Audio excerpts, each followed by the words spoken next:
നമുക്ക് രാവിലെ കഴിക്കാൻ രാത്രി ഒരു ബ്രേക്ക്ഫാസ്റ്റ് ഉണ്ടാക്കി വെച്ചാലോ? ഇപ്പൊ മാംഗോ സീസൺ ഒക്കെ അല്ലേ, അതുകൊണ്ട് നമുക്ക് ഇത്തവണ മാംഗോ തന്നെ പിടിക്കാം. നല്ല പഴുത്ത 2 മാംഗോ എടുക്കുക, നല്ല ചെറിയ ചെറിയ കഷ്ണങ്ങളായിട്ട് അരിയുന്നതിൻ്റെ കൂടെ ഞാൻ കുറച്ച് അകത്താക്കിട്ടോ, അതിൻ്റെ സ്മെല്ല് സഹിക്കാൻ പറ്റാണ്ട് നല്ല മധുരമായിരുന്നു. പിന്നെ ഞാൻ ഈ അരിയുന്നത് നമുക്ക് അരിയണമെന്നില്ല കേട്ടോ, റീൽസിലൊക്കെ കണ്ട് ഷോ കാണിക്കാൻ അരിഞ്ഞതാ. പക്ഷെ ഇങ്ങനെ അരിഞ്ഞാൽ ഇതിൽ നിന്ന് ഈ തൊലിയിൽ നിന്ന് ഇളക്കിയെടുക്കാൻ ഭയങ്കര പാടാ. അപ്പം നോർമലായിട്ട് ചെറിയ കുഞ്ഞു കഷ്ണങ്ങൾ അരിഞ്ഞിട്ട് നമുക്കിതിനൊന്ന് സൈഡാക്കാം.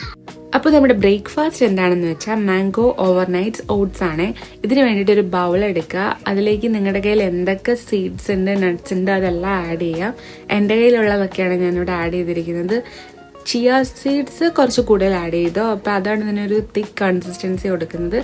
പിന്നെ നമ്മൾ നേരത്തെ സൈഡാക്കി വെച്ച മാംഗോ ഇല്ലേ, അതൊരു ബ്ലെൻഡറിലോട്ട് ആഡ് ചെയ്ത് 1 സ്പൂൺ യോഗർട്ട്, ഗ്രീക്ക് യോഗർട്ട്, കുറച്ച് വാനില എസൻസ് ആൻഡ് ആവശ്യത്തിന് മിൽക്ക്, ഓട്സ് മിൽക്ക് ഉണ്ടെങ്കിൽ കുറച്ചുകൂടെ ടേസ്റ്റ് ആയിരിക്കും, ആഡ് ചെയ്ത് മിക്സ് ചെയ്ത് നല്ലോണം നമ്മുടെ ഈ ഓട്സ് ഇല്ലേ, ഓട്സിൻ്റെ പുറത്തോട്ട് ആഡ് ചെയ്യുക.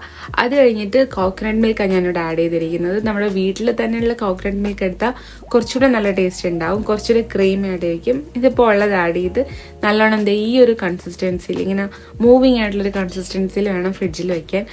അല്ലെങ്കിൽ പിന്നെ ഇത് രാവിലെ ആകുമ്പോൾ കുറച്ചുകൂടെ കട്ടിയായിട്ടിരിക്കും, വീണ്ടും പാലൊക്കെ ആഡ് ചെയ്യേണ്ടി വരും. അതുകൊണ്ട് ആവശ്യത്തിന് ആഡ് ചെയ്ത് തന്നെ വെക്കുക.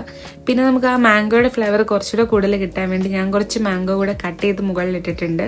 എന്നിട്ട് പോയി കിടന്ന് ഉറങ്ങാം. ഇതുണ്ടാക്കി വെക്കുന്ന ദിവസം രാവിലെ എഴുന്നേക്കുന്ന ഭയങ്കര എനർജി ആയിട്ടാണ് കേട്ടോ. കാരണം നമുക്ക് ബ്രേക്ക്ഫാസ്റ്റ് ഒന്നും ഉണ്ടാക്കണ്ടല്ലോ, ഫ്രിഡ്ജിൽ നിന്ന് എടുത്ത് അങ്ങോട്ട് കഴിച്ചാൽ മതിയല്ലോ. ഞാൻ ഇതിനകത്തോട്ട് വീണ്ടും കുറച്ച് പിസ്തായും ബ്ലൂബെറി ആഡ് ചെയ്തിട്ടുണ്ട്. ഈ ബ്ലൂബെറി ആൻഡ് മാംഗോ കോമ്പിനേഷൻ ഭയങ്കര ടേസ്റ്റാണ്. ഉണ്ടെങ്കിൽ ആഡ് ചെയ്താൽ മതി, ഇല്ലെങ്കിൽ നമുക്ക് അങ്ങനെ തന്നെ കഴിക്കാവുന്നതേ ഉള്ളൂ. പക്ഷെ ഇതുണ്ടെങ്കിൽ ആഡ് ചെയ്ത് കഴിച്ചു. ഓക്കെ.